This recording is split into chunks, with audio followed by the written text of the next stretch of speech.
Hello, I'm Roberta Winters, President of the League of Women Voters of Radnor Township. I am very grateful today to Anna Marie Hessman, who is hosting our Zoom event. But I am most grateful to Bill White, who has agreed to be interviewed by the League of Women Voters. As you know, our mission is to encourage civic participation and good government. And this interview, in which we will learn more about our new township manager, is an important step in that endeavor. As you may know, Bill was recently appointed to be Radnor Township's manager, and some of you may have already worked with Bill as he has served as the Radnor's Director of Finance. We think now is an ideal time to find out more about him and his perspectives. First, I want to begin by congratulating you, Bill. We are fortunate to have an individual with your strengths providing a smooth transition in the leadership of our township. Bill, can you just start by telling us a little bit about yourself and what your life was like before you came to Radnor? Sure, I'd be happy to. First of all, thanks for having me. Um, I grew up in Ohio, just outside of Akron, Ohio, which was most famous a long time ago for making lots of tires for the car industry, which is how my family ended up in that area. I was raised by my mom primarily, and then eventually made my way to Ashland University, which is a real small Division II school in North Central Ohio. Um, was lucky enough to play soccer for them, and at the same time get my accounting degree. And then upon graduating from Ashland, I started with the Ohio Auditor's Office. Not as an auditor, but over on their, they called it the local government services side of the house, which is more of a consulting branch. So our job was to go to our clients throughout the state and work on reconciliations, do emergency audits, mostly in towns that found themselves in a little bit of trouble. So our team would come in and take over the books for whatever period of time was necessary. So that proved to be a fantastic training ground for seeing all the different sizes of governments, anywhere from major cities like Cleveland to the smallest little village in the middle of nowhere, Ohio, and everything in between. And then we also had clients where we would prepare their financial statements for them. So a different set of engagements, but all that led me to apply for the assistant finance director's job in the city of Brunswick. And I was hired there and stayed there until 10 years. Well, I was the assistant for 2 years, became the finance director there, and then stayed there until I came out to Radnor. And during all of that, I married my college sweetheart. And we lived in Ashland for a short time before moving closer to the city of Brunswick. And then we have 2 awesome kids. When we moved out here, they were 4 and 1, and now they're 14 and 10. So, and then that's how I got to be in Radnor. So was there something specific that brought you to Radnor, Bill? Sure, it was the opening in the finance director's position out here. I know it's widely known that the prior township manager, Bob Zinkowski, and I worked together in Ohio. So we were familiar with each other. The part that is probably not widely known is the housing development we lived in Ohio. We were there with my wife's sister and her family, her parents, her aunts, her uncles. So we were very much rooted in family there, and the idea of leaving that was not something that we talked a lot about. And then I was just a random day in Ohio while I was at work, and a resident of Brunswick asked me if I was leaving to go to Pennsylvania, and then I said, no, there's no, that's not on the radar.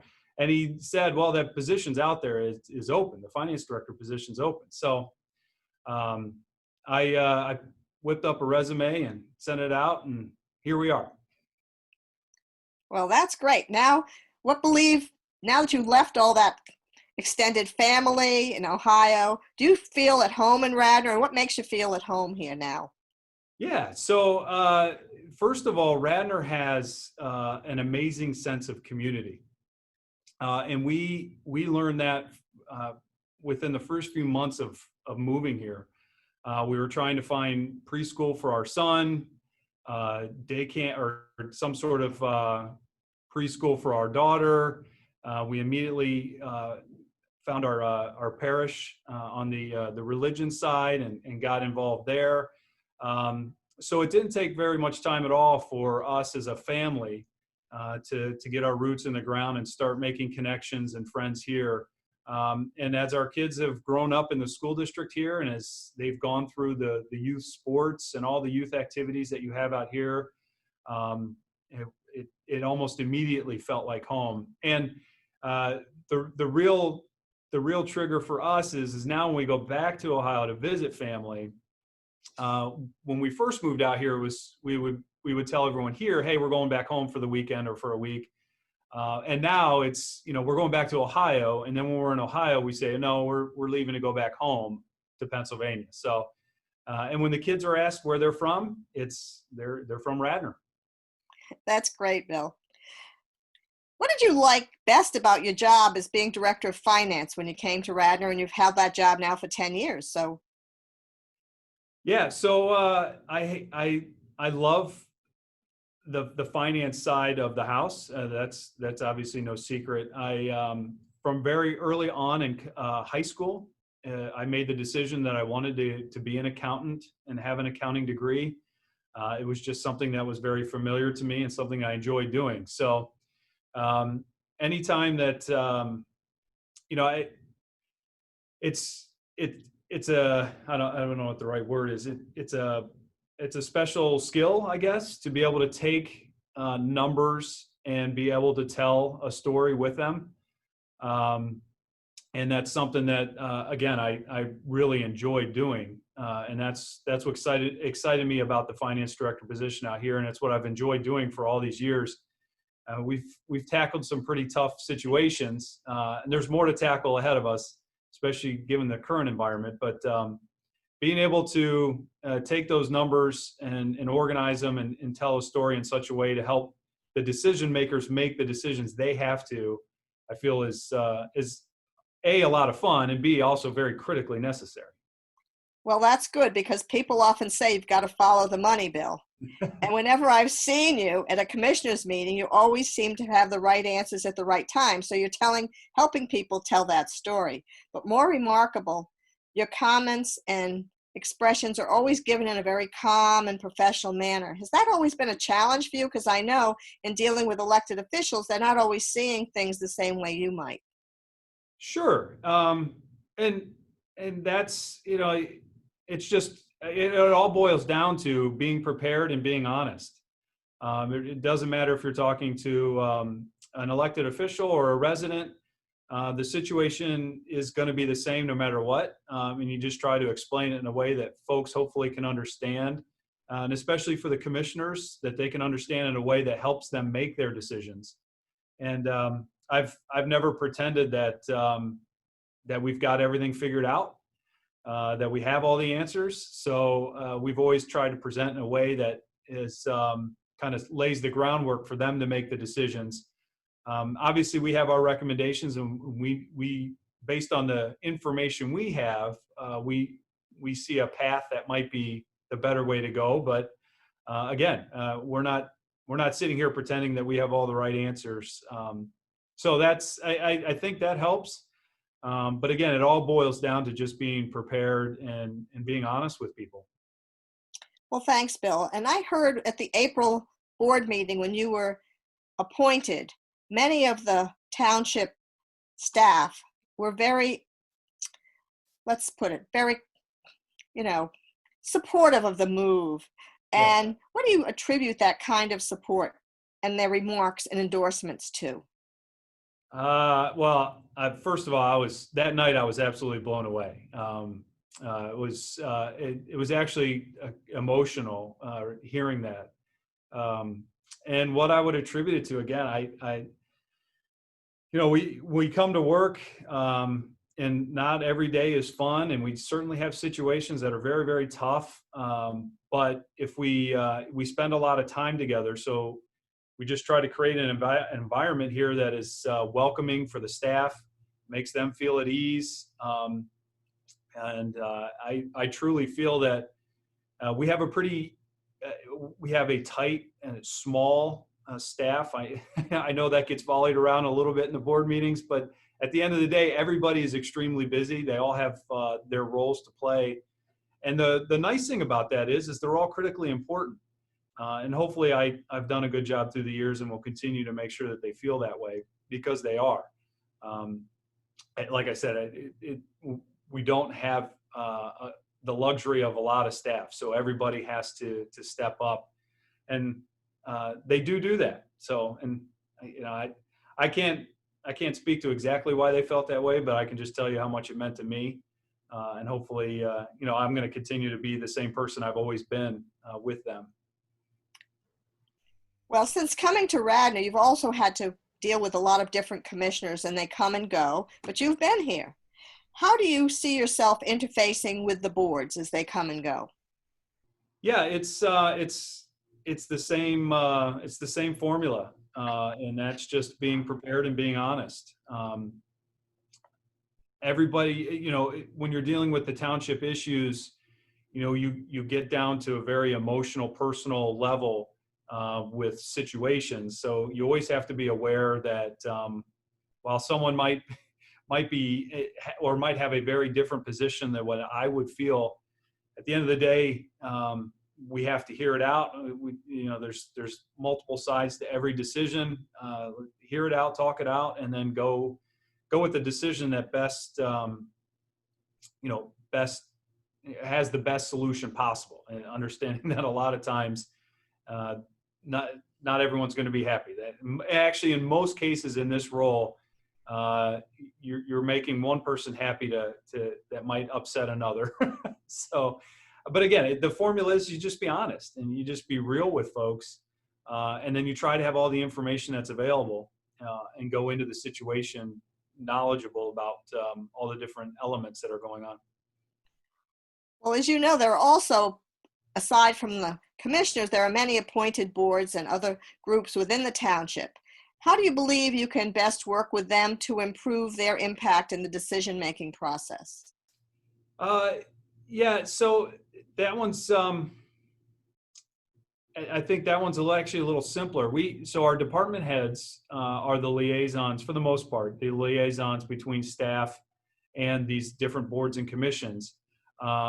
It's just making sure that we as a staff understand our role in, again, providing the information, allowing these boards and commissions who are volunteering their time and talent to the township to make sure that they have the information they need to make whatever recommendations the board is looking for. So I think one thing that we've struggled at times with is making sure that there's a direct or a clear line of communication in terms of the staff's role versus the commissioner's role, and making sure that the staff and the commissioners are giving the same direction and guidance to the boards and commissions. So, that's one thing that we'll always be aware of and try to play our part in making sure that things are getting done, but at the will of the Board of Commissioners.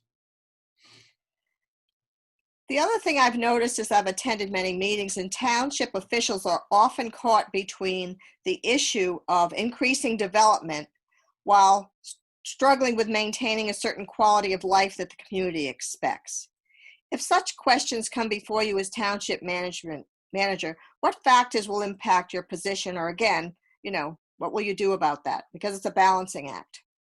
Sure. So whether we're talking about development or any kind of enforcement issue, something that is guided by the laws that are on the books, that's where we're going to lean on first. Is we're going to go to our code book and we're going to see what's being proposed versus what's in the code. We'll always rely on the best legal and planning advice that's available to us. And again, I don't want to be redundant, but the formula is still going to be the same. We're just going to be honest and open with where we're at with things. We want to be able to work with folks on both sides. So the developers, ultimately, whoever they're working for is a Radnor stakeholder, some sort of business owner or landlord. So they have a stake in the game, and then obviously the neighbors and the current residents who might be impacted by the development, they have a voice in the process too. So, we'll lean on the codes and the best legal and planning advice available, and then again, it's making sure that the Board of Commissioners have the information they need and want to allow them to make any decisions that ultimately end up in front of them. I think also in today's world, we see a lot of privatization of public services, and that's increasingly popular at all levels of government. What are some of the variables you might look at when you come to making those decisions in our township? So I'll start by rewinding the clock a little bit, and if for those that have been part of the township meetings for a great number of years now, you'll remember back in coming out of the recession, there was a momentum for some privatization of township services. So I'll start there. Thanks. A lot of credit goes to the local union and the folks that are their leadership. But we were able to negotiate contract amendments for our staff here that does a better job of aligning the township's costs with that of the private sector. So what we've tried to do is make our cost of providing the service competitive with the private sector. So it's taken a lot of the momentum or the cost side or the financial benefit of outsourcing or privatization out of the discussion, because we won't save any money.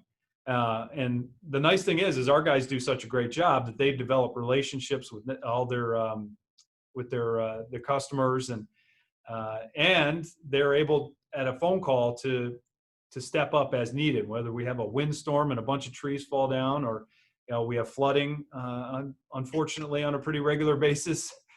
So we've got folks that are on the other end of the phone that are our staff that'll show up immediately.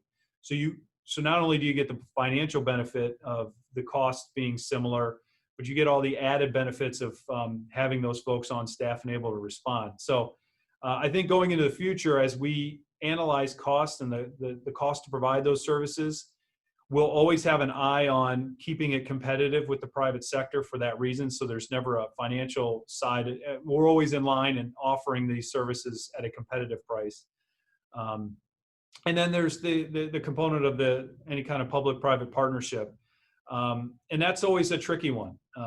So I think as those present themselves, that'll be a public discussion with the Board of Commissioners, and it'll be a public discussion, ultimately direction provided by the board, and then we'll go from there. Well, thanks, Bill. And unfortunately, however, you have taken on the role of the township manager during a very atypical time. And as you look ahead, which is, again, difficult to do, what do you think the three greatest challenges you're going to see in the next, year or so? Well, the most obvious one facing us right now is what is ultimately going to happen with our economy, and what's going to happen with our residents in terms of complying with the county and state orders to stay at home and addressing this virus situation. And as we sit here today, it is impossible to tell what 2 weeks will look like, let alone what a year from now will look like. So we are anticipating some significant financial constraints. It seems natural that the businesses for a great number of weeks were shut down, and only are starting to come back in certain segments. So many of our restaurants and retailers are still shut down for in-house service. They're offering takeout and delivery, obviously, but and then we have a lot of office staff too with our various corporate centers, and we have no way of understanding how they were impacted by the stay-at-home. So as we get a better understanding of what that looks like, I think the financial constraints is going to be over the next year, year and a half, probably the biggest thing to deal with. And then obviously that trickles on into some of the other areas that we already knew were going to be issues that we had to resolve, whether it be stormwater management or other capital projects that require a sustainable long-term funding plan. So we'll be balancing all of that. And then the other issue is we do have comprehensive plans that need updated, and zoning rewrites and those types of things that have been kind of lingering around for the last couple of years. So finally trying to address those all at the same time. And unfortunately, all those carry lots of dollar signs with them. So it's going to be a matter of prioritizing and maybe crawling before we walk and then walking before we run. So it may take a while, but hopefully we'll always be creeping towards the light somewhere at the end of that tunnel.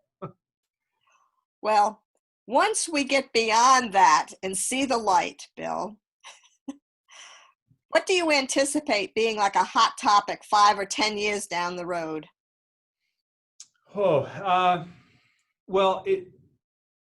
I think stormwater and infrastructure management is always going to be a hot topic because so being here for 10 years, and it's safe for me to sit here and say I don't think we're going to have all of that solved in 5.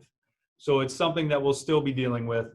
And then, as you asked earlier, we'll always have the pressures of development, or in Radnor's case, since we're getting close to being built out, conversations of redevelopment, always trying to balance redevelopment versus the issues that come with it, whether it be traffic or other unintended consequences that the neighbors have to deal with or we need to vet out.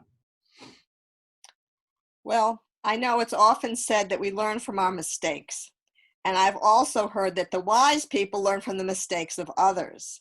What mistakes, either in your own life or those of others, do you think you've learned that you believe will make you a great township manager? Oh, well, the good news is, and I do believe that mistakes are our greatest teacher, and the good news is I'm pretty good at making them. So I was raised by a woman that taught us humility and taught us that nobody's perfect. You get the best information you can, and you make a decision, and you act on it, and you're decisive about it. But then there's always the reflection period afterwards. So I just sticking to that mantra. I'm sure we'll make mistakes as we go along, and we will learn from them. Having participated in enough of the Board of Commissioner meetings through the years, I'd like to think that I have a pretty good sense on when to speak up, when to kind of bite my tongue, and how to be how to be a participant in those meetings that helps towards moving the ball forward. A nice way of saying it. So hopefully, having those skills and just, again, I'll be redundant again, but just trying to be honest and real with folks. And being prepared. We'll make mistakes. We'll learn from them, and we'll move on. And we'll own them. That's the other thing is not trying to hide from mistakes made, but owning them, admitting that they happened and why, and taking corrective action to make sure they don't happen again. And that's what any good organization would want to do. Thanks, Bill. I think I really appreciate your thoughtful consideration of those questions. And I thought you were going to talk about soccer when you talked about moving the ball forward. Hey, I like it. Absolutely. But is there a question you would like to have been asked that I didn't ask you? Because I'd really like to have you, add your own 2 cents. Yeah, no specific question. I appreciate the time, and to the audience, I just want to make sure that it's clear, or that I'm very thankful to the Board of Commissioners for their support. I know the last couple of months have not been easy on them. It's as you pointed out earlier, this is not an easy time for anybody in any kind of elected or government leadership position. Their support through this time has been is really made.